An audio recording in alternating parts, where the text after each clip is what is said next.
नमस्कार. मालिकेच्या आजच्या भागाचा रिव्ह्यू हा खूपच छान असणार आहे आणि मी तुम्हाला या व्हिडिओमध्ये तो डिटेलमध्ये देण्याचा प्रयत्न केलेला आहे. थोडासा माझा आवाज खराब झालेला आहे, त्यासाठी मी तुम्हा सर्वांची मनापासून माफी मागते. पण आजच्या भागाचा हा रिव्ह्यू नक्की पहा.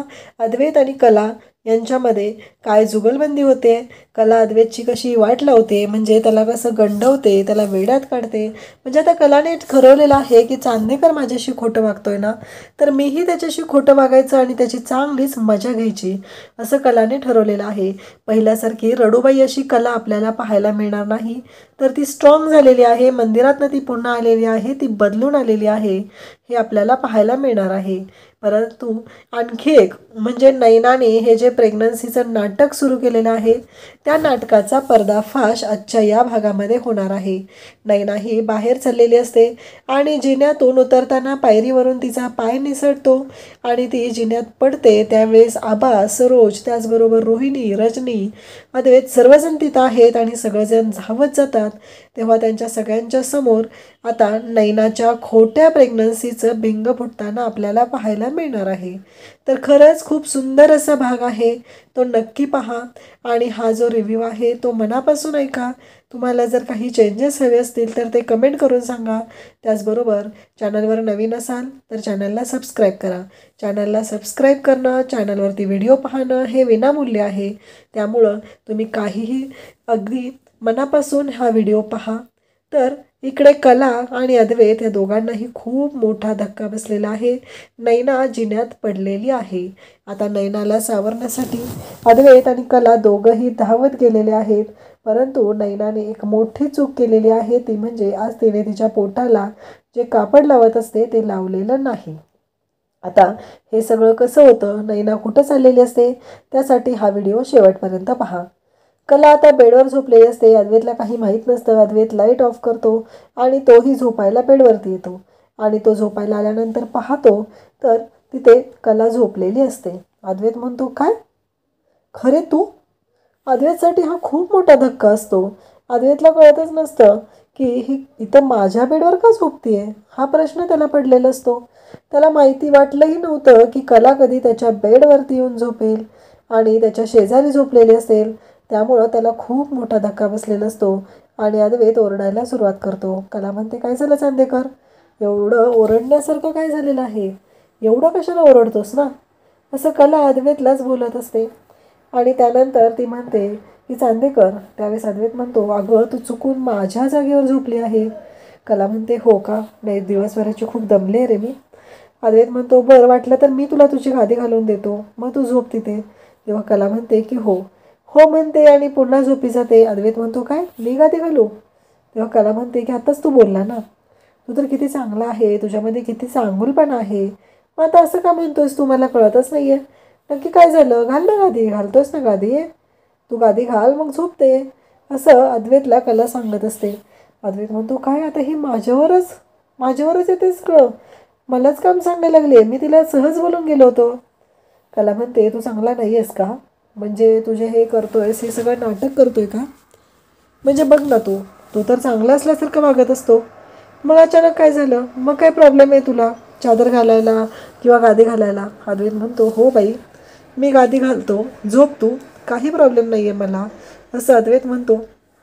आणि कला मात्र अद्वैतला म्हणत असते की चांदेकर आणि अद्वैत हे सर्व जेव्हा तिथे असतो तेव्हा त्याला धक्का बसलेला असतो. अद्वैतचं असं म्हणणं असतं की मी का गादी घालायची आहे, पण आता अद्वैतकडे काही ऑप्शन नसतो. कला मात्र उठायलाच तयार नसते. कला तशीच झोपून राहिलेली असते. कलाचं असं म्हणणं असतं की अद्वैतनंच गादी घातली पाहिजे आणि अद्वैत आता गादी घालण्यासाठी येतो. त्याच्याकडे कोणताच ऑप्शन नाही आहे, गादी घातलीच पाहिजे तरच त्याला तिथे बेडवरती झोपायला मिळणार आहे. जर अद्वैतने गादी नाही घातली तर अद्वैतला बेडवरती झोपायला मिळणार नाही, असं कलाचं म्हणणं आहे. आणि अद्वैत गादी वगैरे टाकतो, कलाकडे पाहतो, कलाला म्हणतो की खरे तुझी गादी घातलेली आहे मी, असं जेव्हा अद्वैत कलाला म्हणतो तेव्हा अद्वैतला धक्का बसतो. तेव्हा कला म्हणते की हां झोप मग, आता गादी घातली आहेस ना, झोप मग, असं कला अद्वैतला म्हणते. अद्वैत विचार करू लागतो, काय बोलते ही, मला झोप म्हणून सांगते, म्हणजे नक्की काय आहे हिच्या डोक्यात? हा प्रश्न अद्वैतला पडलेला असतो. अद्वैत कलाकडे पाहत असतो आणि कला तशीच तिथे झोपी गेली आहे बेडवर. ती काय उठायचं नाव घेत नाही. तेव्हा अद्वैत तिला म्हणत असतो, खरे उठ, तुझी गादी घालून झालेली आहे. शेवटी अद्वैतला कला म्हणते की तू झोप खाली. तेव्हा अद्वैत म्हणतो की काय, मी खाली? तेव्हा कला म्हणते हो, छान झोप लागेल तुला. तेव्हा अद्वैत म्हणतो, अगं मी माझ्यासाठी नाही म्हणत, तुला आठवतंय का तू जेव्हा आली होती या घरात, गेस्ट रूममध्ये, तिथे त्या स्टोअर रूममध्ये राहत होती, तेव्हा तूच नाही का खाली गादी घालून झोपायची आणि मी तुला वरती झोप म्हटलं तर म्हणायची की तुला झोप येत नाही. मी तुझ्यासाठी म्हणतोय गं. म्हणजे मला काय वाटतं माहिती आहे का, की तू गादी घातली आहेस पण आता तू झोप खाली असं सांगतोय.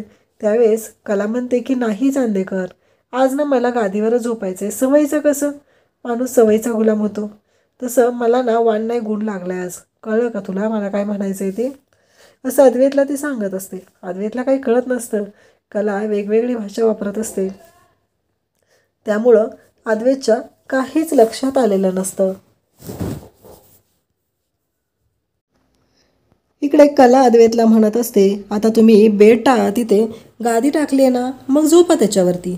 अद्वैतला धक्का बसतो. अद्वैत म्हणतो, काय चाललं हिचं नक्की? हिच्या डोक्यात आहे तरी काय?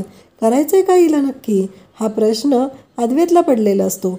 अद्वैत म्हणतो, माझीच रूम आहे, माझाच बेड आहे आणि दादागिरी मात्र हिची चालू आहे. हिचं ऐकावं लागतंय मला. मी काय करू नक्की? तेव्हा लीला म्हणते, चांदेकर तू किती माहिती आहे ना चांगला आहेस, मग असं काय करतोय रे? प्लीज ऐक ना माझं, झोप ना तू खाली. आज मला ना आज वर झोपावं लागतंय. ते म्हणतात ना, वाण नाही पण गुण लागला.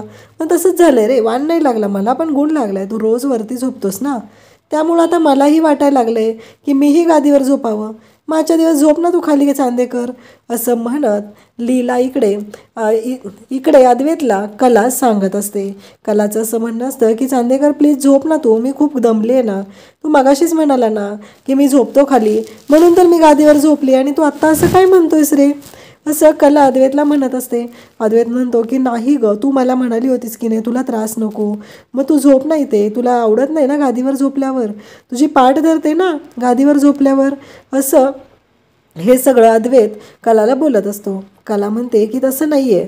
त्यावेळेस ती म्हणते की मला ना खूपच आता गादीवर झोपायची इच्छा झाली आहे. मी रोज रोज तुला गादीवर झोपलेलं पाहते ना, त्यामुळे मलाही वाटतंय की आज मी गादीवर झोपावं, म्हणून मी झोपायचा विचार करते. तेव्हा अद्वैत म्हणतो पण मी, तेव्हा कला म्हणते तू झोप ना खाली, आज काय होतं त्याला, आजच्या दिवस झोप, बघूया नंतर. आता तू मान्यच केलंय की नाही सांग बरं, तू माझ्याशी चांगलं वागायचं का नाटक करतोय तू माझ्यासोबत? असं म्हणत कला झोपी पण जाते. कलाला कळायचंच बंद झालेलं असतं. इकडे अद्वैत म्हणत असतो, काय चाललं हिचं नक्की, ही काय करते मला कळतच नाही आहे, काय करू मी नक्की? हिचं मला सुचतच नाही आहे, हिचं वागणं बोलणं मला कळतच नाही आहे. असं सगळं अद्वैत विचार करत असतो. दुसऱ्या दिवशी सकाळी कला आवरून खाली आलेली असते आणि मग त्याच वेळी अंजू तिथं असते. अंजू म्हणते की अद्वैत सरांना तुम्ही कॉफी द्याल का तेवढी? कला म्हणते की हो चालेल. मग कला आता अद्वैतसाठी कॉफी घेऊन जाणार असते. बाकी सगळ्यांचं झालेलं असतं, म्हणून अद्वैतला कॉफी द्यायची आहे असं कलाचं म्हणणं असतं. आणि त्याचबरोबर इकडे कला मग आता अद्वैतसाठी कॉफी बनवत असते आणि म्हणते, ह्याच्या बोलण्यानं सगळ्यांची तोंडं कडू होतात ना, मग आता याला दाखवून देते की ह्याची तोंडं कशी झाली पाहिजेत ती. असं म्हणत कला अद्वैतच्या कॉफीमध्ये बरीच कॉफी पावडर मिक्स करू लागते. तिचं असं म्हणणं असतं, काहीही झालं तरी ह्या अद्वैतला पण कळलं पाहिजे ना की लोकांना किती त्रास होतो याच्या वागण्याचा बोलण्याचा. आता ना याला टीट फॉर टॅट करतच उत्तर द्यायचं आहे, तशाच पद्धतीनं याला वागवायचं आहे असं कला म्हणत असते. आणि त्याचबरोबर इकडे कला आता अद्वैतच्या कॉफीच्या मगमध्ये 4-5 चमचे कॉफी टाकायला सुरुवात करते. आणि तिने सगळं हे आता खूप आनंदाने स्वीकारलेलं असतं, कारण अद्वैतने जो त्रास दिलेला आहे त्या सगळ्या गोष्टी कलाला आता त्याची भरपाई करायची असते, व्याजासहित बदला घ्यायचा असतो आणि ते सगळं कला करत असते. कला म्हणत असते की काही झालं तरी चांदेकरला मी दाखवून देणार आहे की तो काय करतो आणि मग मी त्याचं काय करू शकते. इकडे अद्वैत रूममध्ये झोपलेला असतो. त्याला खूप त्रास होत असतो, त्याची पाठ दुखत असते, कारण कलामुळे त्याला खाली झोपावं लागलेलं असतं. ही गोष्ट काही त्याला सहन झालेली नसते. त्याची पाठ धरलेली असते, तो जागा होतो आणि कला मात्र आवरून खाली गेलेली असते. आणि कॉफी घेऊन ती येतच असते. अद्वैत उठून आता फ्रेश होण्यासाठी बाथरूममध्ये गेलेला असतो. कलाने अद्वैतसाठी कॉफी आणलेली असते आणि त्याच्यासाठी कॉफी ती तिथं देते. अद्वैत मात्र त्याची पाठ धरलेली असते. त्याला मसल पेन होत असतो, बॉडी पेन होत असतो, त्याला त्रास होत असतो, म्हणून तो इवळत असतो. आणि अद्वैत आता तयार होण्यासाठी जातो. तेव्हा कला कॉफी घेऊन येते. पाहते तर गादीवरती चादर पडलेली असते, त्याचबरोबर इकडे बेडवरती चादर असते आणि अद्वैत तर उठून गेलेला असतो. कला म्हणत असते की आता काय करायचं. कलाला प्रश्न पडलाय, आता चादरीची घडी करूया. चादरीची घडी करत असते, पण तेवढ्यात तिच्या लक्षात येतं की नाही, कारण कलाने एक आता हातामध्ये मिशनच घेतलेलं आहे की चांदेकर माझ्याशी चांगलं वागत होता की नाही, तर अजून त्याला चांगलं वागायला व्हायचं. म्हणून तिनं तर आबांना सांगितलेलं होतं की आबा तुम्ही चांदेकरला काही बोलू नका, कारण ही लढाई आमच्या दोघांची आहे. आता ही लढाई मी लढणार आहे. आणि कलाने अगदी सगळं आता एनर्जीने करायला सुरुवात केली आहे. खरं तर ती आता काहीच करत नाही आहे. अद्वैत खूप जे चांगलं वागण्याचं नाटक करत होता ना, ते नाटक त्याला कंटिन्यू करायला लावते, दुसरं काहीच करत नाही आहे. हे सगळं कला करत असते. अद्वैत येतो आवरून. कला म्हणते चांदेकर ही कॉफी आणली तुझ्यासाठी. असं म्हणत कला त्याला कॉफी देते आणि त्याला म्हणते की ही कॉफी तुझ्यासाठी खास स्पेशली बनवलेली आहे. असं म्हणत कला त्याला कॉफी देते आणि अद्वैतला म्हणते की मला सांगा कशी झाली कॉफी. हां, आणि एक चांदेकर, आता मला वाटतं की मी आजपासून रोजच गादीवर झोपेल, म्हणजे बेडवर झोपेल, तू खाली झोपशील ना. तेव्हाच अद्वैत म्हणतो काय म्हणतेस तू. तेव्हा अद्वैतला कला म्हणते की मी तुला कालच म्हणलं होतं ना, तू मला कालच म्हणाला चालेल तू वर झोप मी खाली झोपतो, मग आता नाही म्हणतोयस का. म्हणजे तू इतके दिवस माझ्याशी जे चांगलं वागण्याचं नाटक करत होता का, असंच मला वाटायला लागलेलं आहे. असं कला अद्वैतला बोलून दाखवते. अद्वैत म्हणतो काय चाललं हिचं. तेव्हा कला हे सगळं बोलत असते, मजा घेत असते, अद्वैतला दाखवून देत असते की अद्वैत नक्की काय करू शकतोय आणि कला काय करू शकते. त्यानंतर आपल्याला पाहायला मिळतं की अद्वैत म्हणत असतो की नाही गं, मला खूप बॉडी पेन होतोय ना, मला सवय नाही आहे ना खाली झोपायची, मला त्रास होतोय. तेव्हा कला म्हणते अरे चांदेकर, लागेल ना सवय, एवढं काय त्याच्यामध्ये, तू असं काय विचार करतोयस. मग सवय लागायला काय वेळ लागतो का सांग बरं. आता मला कुठं सवय होती तुमच्यासारख्यांच्या घरात राहायची, तरी पण मला सवय लागलीच ना. कसं आहे, माणूस किती पण मोठा असू दे, काही असू दे, तरीही तो सवयीचा गुलाम असतो, हे तर नक्कीच आहे ना. बरोबर आहे ना मी काय म्हणते ते.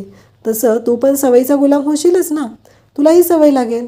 अद्वैतला कळतच नसतं की हिचं नक्की डोक्यात काय आहे, ही असं काय बोलते. ह्या कोणत्याच गोष्टींचा अद्वैतला काही सोक्षमोक्ष लागत नसतो. अद्वैत विचार करत असतो की नक्की मी हिच्याशी बोलू कसं, हा प्रश्न अद्वैतला पडलेला असतो. त्यावेळेस अद्वैत म्हणतो प्लीज अगं मला खूप ना बॉडी पेन होतोय, मसल पेन पण होतोय. तेव्हा कला म्हणते की आज ना मला उठल्यावर खूप फ्रेश वाटलं रे. आणि तूच म्हणतो ना सकाळी उठल्यानंतर फ्रेशच वाटलं तर समजायचं की आपला दिवस चांगला जाणार आहे. मग मला तसंच झालेलं आहे की नाही, मला खूप फ्रेश वाटतंय, त्यामुळे मला आजचा दिवस माझा चांगला जाणार आहे. मग आता जर तू मला म्हटला की तू खाली झोपत जा, तर मग मला उद्यापासून दिवस चांगला नाही जाणार की नाही, मला फ्रेश नाही वाटणार, माझी झोप नाही होणार. तू झोपत जा ना खाली. अद्वैतला खूप राग आलेला असतो. अद्वैत म्हणत असतो काय चाललं हिचं नक्की. घर माझं, रूम माझी, गादी माझी, बेड माझा, एवढं सगळं आहे आणि तरी पण मलाच खाली झोपायला लागतंय. ही गोष्ट काही अद्वैतला सहन होत नसते. अद्वैत म्हणत असतो की काहीही झालं तरी मला आता विचार करावा लागणार आहे की या सगळ्यामुळं मला काय त्रास होणार आहे. अद्वैतला ह्या गोष्टी काही सहनच होत नाहीत. इकडे नैना मात्र आता रूममध्ये आवरत असते. तिची खूप चिडचिड होत असते, तिला ते पोटाला बांधलेलं असतं, त्याच्यामुळं खूपच असं गुदमरल्यासारखं होत असतं. ती म्हणत असते काय चाललं हे सगळं, मला कळतच नाही आहे नक्की काय प्रॉब्लेम आहे. आणि तिने जे पार्सल ऑर्डर केलेले असतात ते पाहून इकडे राहुलला मात्र खूप राग आलेला असतो. राहुल म्हणत असतो की काय आहे ही बाई, प्रत्येक वेळेस नुसते ऑर्डर करत असते. कसं आहे माहिती आहे का, झोपडपट्टीतनं उठून ती अशी महालात आली आहे ना, त्यामुळं तिला काही सुचत नाही आहे दुसरं. ती त्याच पद्धतीनं वागत असते. तिला असं वाटत असतं की हे जे काय सगळं आहे ते तिचंच आहे, तिच्याच बापाचं आहे, असं जणू काय वागते. असं अद्वैत बोलत असतो. इकडे राहुल बोलत असतो खरं ना माझंच चुकलं आहे, हिचं ना लग्न त्या अद्वैतशीच व्हायला पाहिजे होतं. उगीचच मी हिच्याशी लग्न केलेलं आहे, ही माझ्या गळ्यात पडली आहे. मी जर तो प्लॅन केला नसताना तर आज मी सुखरूप बाहेर पडलं असतो, वाचलं असतो. आणि मग तो नैनाला म्हणू लागतो की हे जी तुझी नाटकं चालली आहेत ना ती बंद करायची. तुला माहिती आहे ना मी पैसे कमवत नाही आहे, तर मग ऑर्डर पण करायचे नाही आहेत वस्तू, एवढं लक्षात ठेव. काही झालं तरी ते ऑर्डर करणं वगैरे बंद कर. आणि मी संध्याकाळी पार्टीला जाणार आहे, त्यामुळं माझ्या कोणत्याही गोष्टीमध्ये मला खोळंबा आणायचा नाही मध्ये, असं तो ठणकावून सांगत असतो. आणि नैना मात्र इकडं म्हणत असते की काहीही झालं तरी आता मी शांत राहणारच नाही, कारण हा राहुल कसा आहे ते मला माहिती आहे. नैनाने मग पोटाला बांधलेलं ते कापड असतं ते काढून टाकलेलं असतं आणि तिने साडी नेसून तयार झालेली असते. तेवढ्या तिच्या मैत्रिणीचा फोन येतो आणि नवीन स्टॉक आलेला आहे, नवीन सेल लागलेला आहे, तर आपण सगळेजण तिथं जाऊया आणि तुला माहिती आहे ना, असं ती नैनाला बोलत असते. नैना पण तयार होते. नैनाला तर भारी वाटत असतं की आपल्याला जायला मिळणार आहे आणि त्याचबरोबर आता तिथे गेल्यानंतर आपण नवीन आज व्हरायटी आलेली आहे, नवीन स्टॉक आलेला आहे, तर हे सगळं आपल्याला घ्यावं लागणार आहे. हे सगळं नैनाच्या डोक्यात सुरू असतं. त्यानंतर आपल्याला पाहायला मिळतं की नैनाचे नखरे सुरूच असतात. इकडे अद्वैत कलाकडे खाली आलेला असतो. तर तो कॉफी पितो आणि त्याला टेन्शनच आलेलं असते. अक्षरशः ती कॉफी इतकी कडू बनवलेली असते ना, तो कलाला विचारायला आलेला असतो तो अशी कॉफी का बनवलेली आहे, पण त्याच्यात कुठलं धाडस विचारायचं. कला मात्र भाजीचं ताट निवडण्यासाठी हातात घेते. त्याचबरोबर अद्वैत तिथं आलेला आहे तर त्याच्याकडे दुर्लक्ष करते आणि मैत्रिणीचा फोन आला आहे. हा शांभवी बोल, कसं आहे माहिती आहे का, बरोबर आहे तुझा नवरा तुझ्याशी खोटं वागला, म्हणजे ते तुझ्याबरोबर खोटं प्रेमाचं नाटक करत होता, काय सांगतेस काय, मग तू काय केलंस, मी जर तुझ्या जागी असते ना तर दाखवून दिलं असतं त्याला, असं सगळं कला फोनवर बोलत असते. अद्वैत तिचं बोलणं ऐकत असतो. अद्वैतला धक्का बसलेला असतो की हे सगळं काय आहे. कलाचं बोलणं फोनवर चालूच असतं आणि मग ती म्हणत असते की काय सांगू मी तुला, खरंच मी ना तुझ्या जागी असायला पाहिजे होते, असं झाडूने फोडून काढलं असताना त्याला, खरंच तू ना अजिबात टेन्शन घेऊ नकोस, गरज लागली ना की मला कळव, मी येते, अजिबात काळजी करायची गरज नाही. हे सगळं कला बोलत असते, कला म्हणत असते आणि कलाचं म्हणणं असतं की अगं चांदेकर, हो हो माझा नवरा खरंच अगं खूप प्रेमळ आहे, तो असं कधीच वागणार नाही, नाही गं, आणि जर तो वागला तर मी त्याला काय साधी शिक्षा देईल, त्याला दाखवून देईल की मी कला दिनकर खरे काय आहे ते. अद्वैत हे सगळं बोलणं ऐकत असतो आणि मग ती म्हणते की तुला वाटतं काय माझा नवरा खरंच खूप प्रामाणिक आहे, तो कधीच खोटं बोलत नाही आहे माझ्याशी, हो हो त्याला घेऊन पण येईल मी, गरज लागली ना तर फोन कर, हा चांदेकर येशील ना तू, नाही मी तिला सांगितलं ना तसं.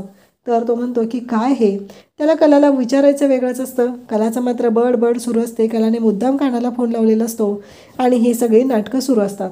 मधूनच ती स्टूल घेते, स्टूलावर चढून वरचा डाळीचा डब्बा काढते, हे सगळं तिचं सुरू असतं आणि अद्वैत मात्र तिच्याकडे पाहत असतो.